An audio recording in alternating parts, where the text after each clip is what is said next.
नमस्कार दोस्तों, मैं मुकेश शर्मा स्वागत करता हूं आप सभी का आपके अपने यूट्यूब चैनल डिजिटल स्पेस में। दोस्तों, इस वीडियो में आज हम बात करने वाले हैं एक ऐसे सेक्टर की जो एक पाइप इंडस्ट्री से बिलोंग करता है। और अगर आप पाइप इंडस्ट्री के अन्य सेक्टर्स की बात करें जो मार्केट में लिस्टेड हैं, उनके अगर आप फाइनेंशियल ईयर क्वार्टर थ्री के रिजल्ट्स देखें तो रिजल्ट्स में हमें काफ़ी डिक्लाइन देखने को मिल रहा है। ज़्यादातर कंपनियों ने जो रिजल्ट पेश किए हैं उनमें 30% तक की गिरावट हमको देखने को मिल रही है उनके प्रॉफिट्स में। तो अभी आपको क्या करना है, वेट एंड वॉच की स्थिति अपनानी है उस स्टॉक के अंदर। हम चर्चा करेंगे कौन सा है वो स्टॉक और जानेंगे कि मार्केट में जो लगातार गिरावट हो रही है, ये गिरावट कहाँ तक हो सकती है, कहाँ तक जा सकता है और आपको फ्रेश बाइंग कब करनी है। तो चलिए वीडियो को स्टार्ट कर लेते हैं। सबसे पहले हम बात करने वाले हैं मिंट की एक रिपोर्ट निकल कर आ रही है, जिसमें मिंट की जो रिपोर्ट है उसमें उन्होंने क्या बोला है कि फेड रिजर्व बैंक ने 2020 में जो नोट प्रिंट किए हैं वो पिछले 106 साल के मुकाबले कुल नोटों की संख्या ज़्यादा है। यानी कि जो भी उन्होंने नोट इस बार प्रिंट किए हैं वो पिछले 106 साल से काफ़ी ज़्यादा हैं। 1 जनवरी 2020 में अगर हम फेड का टोटल एसेट्स देखें तो वो 4.17 लाख करोड़ डॉलर का था, जो कि दिसंबर 2021 तक total assets 8.66 lakh crore dollar के हो गए हैं। ये मिंट का आर्टिकल है, आप चाहो तो स्क्रीनशॉट देख सकते हो या चाह करके पूरी न्यूज़ पढ़ सकते हो। अब इसके पीछे देखिए इससे हुआ क्या। एक देखिए दूसरा एक मेजर कारण और निकल कर आया था, देखिए कि दूसरी ओर जो आरबीआई ने मई 2020 में 20 लाख करोड़ का राहत पैकेज दिया था इंडियन गवर्नमेंट द्वारा, जिसमें मार्केट में लिक्विडिटी काफ़ी बढ़ गई थी और मार्केट की वैल्यूएशन भी काफ़ी बढ़ गई थी। वहीं दूसरी ओर यूएस में इन्फ्लेशन के बढ़ने के कारण लिक्विडिटी का खतरा मंडराने लगा था और मार्केट में गिरावट काफ़ी हुई। अब जिसका मेन कारण देखिए रहा था कि फेडरल बैंक के फैसले, वो फैसला क्या था कि जिसमें उन्होंने कहा था कि लिक्विडिटी कम करने के लिए वो बॉन्ड की खरीदारी पर योजना पर ब्रेक लगाना चाहते हैं, जिसका मेन कारण यूएस में महंगाई दर 7.1% के अपने 40 साल पुराने आंकड़े को तोड़ दिया था। वहीं दूसरी ओर फेड के फैसले ने कि वो 2022 में इंटरेस्ट रेट्स 3 से 4 बार हाइक कर सकते हैं, जिसकी शुरुआत मार्च 2022 से होगी। पर हाल ही में 2 दिन पहले एक फेड प्रेस कॉन्फ्रेंस के दौरान जो फेड के चेयरमैन है मिस्टर पॉवेल, उन्होंने प्रेस कॉन्फ्रेंस में एक ऐसी बात कही जिसमें मौके पर एक हथौड़ा पड़ गया, समझ लीजिए, मार्केट के ऊपर। अब वो फैसला क्या था कि अगर जब उनसे पूछा गया प्रेस कॉन्फ्रेंस के दौरान कि क्या ये जो रेट्स हाइक हैं 3 से 4 बार होंगे या उससे अधिक, तो जवाब उनका था कि ये इससे भी ज़्यादा हो सकता है, जिसका डर मार्केट को सताने लगा है। वहीं दूसरी ओर अगर हम बात करें तो इंडिया के अंदर बजट का समय भी नज़दीक आ गया है, जिसके कारण जो इन्वेस्टर हैं वो कैश इन हैंड वाली रणनीति अपना रहे हैं। अब इन सब के बीच आप सबको उन स्टॉक्स का चुनाव करना है जिसमें अभी भी वैल्यू बाई का मौका है, जिसमें हम अपने प्रीमियम मेंबर्स को समय समय पर स्टॉक की रिकमेंडेशन देते रहते हैं, जिसके लिए हमने एक नॉमिनल फीस रखी हुई है। अगर आप भी उसका हिस्सा बनना चाहते हैं तो हमें व्हाट्सएप करें, नंबर डिस्क्रिप्शन बॉक्स में दे रखा है। चैनल पर फर्स्ट टाइम आए हैं तो चैनल को सब्सक्राइब कर लें। साथ ही साथ टेलीग्राम ग्रुप ज्वाइन नहीं किया है तो उसे भी ज्वाइन कर लें। हमारे टेलीग्राम का हिस्सा बनकर कई लोग उसका फ़ायदा उठा रहे हैं, जिसका देखिए प्रमाण हम आपको कुछ देना चाहते हैं। आज हमने देखिए टाटा मोटर्स की कॉल दी थी 26 फ़रवरी 500 की, जिसमें 19 रुपीज़ 40 पैसे पर बाइंग का रिकमेंडेशन थी। वहीं 24 का टारगेट था।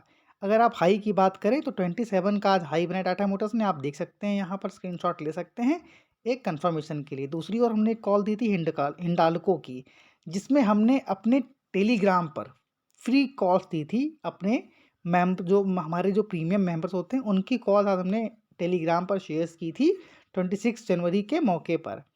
तो 26 जनवरी के उपलक्ष्य में हमने कुछ फ्री कॉल्स दी थी, जिसमें हमारी रिकमेंडेशन जो थी वो हिंडाल्को की 490 की कॉल दी थी हम लोगों ने 18 के रेट्स पर बाय करने के लिए। टारगेट 21 का था जो अचीव होता हुआ देखने को मिला था हमें। उसके साथ ही साथ एक हम लोगों ने कॉल कैश में दी थी, जिसमें लक्स इंडस्ट्री को बाय करने के लिए बोला गया था टेलीग्राम ग्रुप पर, जिसमें 3000 का टारगेट दिया गया था और जो हमारी बाय कॉल थी वो 28 रुपीज़ की लेवल पर दी गई थी। तो आप आपको प्रूफ चाहिए तो टेलीग्राम का हिस्सा बनिए, कई सारी कॉल्स पड़ी हुई हैं उसमें आप जाकर देख सकते हैं। तो अभी नेक्स्ट कॉल क्या है, आज हम उसमें बात जो हमने टॉपिक छेड़ा था कि कौन सा स्टॉक है वो जिसमें आप अभी अगर बाय करते हैं तो आपको गिरावट देखने को मिल सकती है। तो चलिए उस पर भी चर्चा कर लेते हैं। तो हम बात कर रहे हैं प्रिंस पाइप का। देखिए जिसके Q3 के रिजल्ट्स आने वाले हैं 3 फ़ेब को। अब ऐसा मैं क्यों कह रहा हूँ कि देखिए अभी हाल ही में देखिए फिनोलेक्स इंडस्ट्री का जो नेट प्रॉफिट आया था, जो रिजल्ट्स Q3 के पेश किए, उसमें इनके नेट प्रॉफिट में 30.5% की गिरावट देखने को मिल रही है इन दिसंबर क्वार्टर। 2 दिन पहले ये रिजल्ट्स आया था। वहीं अपोलो पाइप्स के भी स्टैंड अलोन में जो नेट प्रॉफिट इनका डिक्लाइन आया है 30.43% का। तो अगर हम बात करें Q3 की प्रिंस पाइप के अंदर, तो इसमें भी हमको 20 से लेके 30% के बीच की गिरावट देखने को मिल सकती है इनके प्रॉफिट के अंदर। तो अगर हम टेक्निकल्स के ऊपर भी एक बार चर्चा कर लेते हैं कि टेक्निकल्स पर अगर ये स्टॉक गिरता है तो क्या टारगेट हमें देखने को मिल सकते हैं, आखिर कौन सा है वो लेवल जहां पर स्टॉक सपोर्ट ले सकता है। तो चलिए उस पर भी एक बार नज़र डाल लेते हैं। अब हम आ चुके हैं प्रिंस पाइप के टेक्निकल चार्ट्स के ऊपर। देखिए अगर हम बात करें 26 अगस्त 2021 के डेटा की, तो उस वक्त हमें स्टॉक में एक गिरावट देखने को मिली थी। स्टॉक उसी लेवल से गिरा था जिस लेवल पर आज स्टॉक खड़ा है, वो लेवल था 600 रुपये के करीब। तो हो सकता है अभी अगर आप बात करें करंट प्राइस पे, तो स्टॉक जो ट्रेड कर रहा है वो ट्रेड कर रहा है 673 के लेवल के ऊपर। तो 673 के लेवल पर स्टॉक अभी ट्रेड कर रहा है। तो हो सकता है Q3 के रिजल्ट जिस हिसाब से प्लास्टिक कंपनियों ने पेश किए हैं, तो इसमें भी हमें डिक्लाइन देखने को मिले और यहाँ से स्टॉक हमें और भी गिरावट के साथ जो लेवल है हमारा 600 रुपीज़ के आसपास देखने को मिल सकता है। तो आप चाहो तो यहाँ से शॉर्ट सेलिंग करके भी पैसा कमा सकते हो, लेकिन अगर आपको शॉर्ट सेलिंग नहीं आती है तो इसे अवॉइड करिए, क्योंकि इसके लिए थोड़ा सा मार्जिन भी चाहिए होता है। तो आप चाहो तो 600 रुपीज़ के प्राइस के ऊपर जीटीडी ऑर्डर लगा सकते हैं जीरोधा के ऊपर, अगर आप ऐप यूज़ कर रहे हैं। और साथ ही साथ इस प्राइस के ऊपर आप चाहो तो एंजल वन के ऊपर भी ऑर्डर लगा सकते हो। एंजल वन भी इस वक्त ये फीचर्स अवेलेबल करा रहा है, कई सारे अपने ऐप्स पर इन्होंने फीचर अभी हाल ही में लॉन्च किया है। तो आप एक जीटीडी ऑर्डर लगा दें इसके ऊपर, तो ₹600 टारगेट हमको देखने को मिल सकते हैं इस स्टॉक के अंदर। तो कोई भी फ्रेश एंट्री अभी नहीं लेनी है जब तक कि Q3 के रिजल्ट्स ना आ जाएं। देखिए यह मेरा खुद का व्यू है, आप इस बात को डिनाई भी कर सकते हैं। ऐसा ज़रूरी नहीं है कि स्टॉक किस प्राइस के ऊपर आए, लेकिन जो मेरी एजप्शन कहती है, जो जिसको मैं स्टॉक में अगर मैं इस पर रिसर्च करके इसके टेक्निकल्स देख रहा हूँ, तो अन्य जो प्लास्टिक कंपनियाँ हैं उनके रिजल्ट्स को देखते हुए ये एजम्पशन मेरी खुद की है। तो आप चाहो तो एक बार खुद की रिसर्च भी इसमें ज़रूर अवश्य कर लें। किसी भी तरह की निवेश की राय नहीं है, सिर्फ यह मेरा खुद का एक व्यू है। आई होप आप लोगों को वीडियो पसंद आया होगा। अगर वीडियो पसंद आए तो चैनल को सब्सक्राइब करना बिल्कुल ना भूलें। साथ ही साथ अपने फ्रेंड्स के साथ इस वीडियो को शेयर करें ताकि उनको भी इस तरह की इन्फॉर्मेशन मिल सके।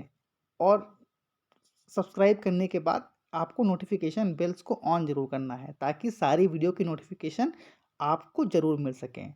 तो मिलते हैं अपने नेक्स्ट वीडियो में, तब तक के लिए जय हिंद जय भारत।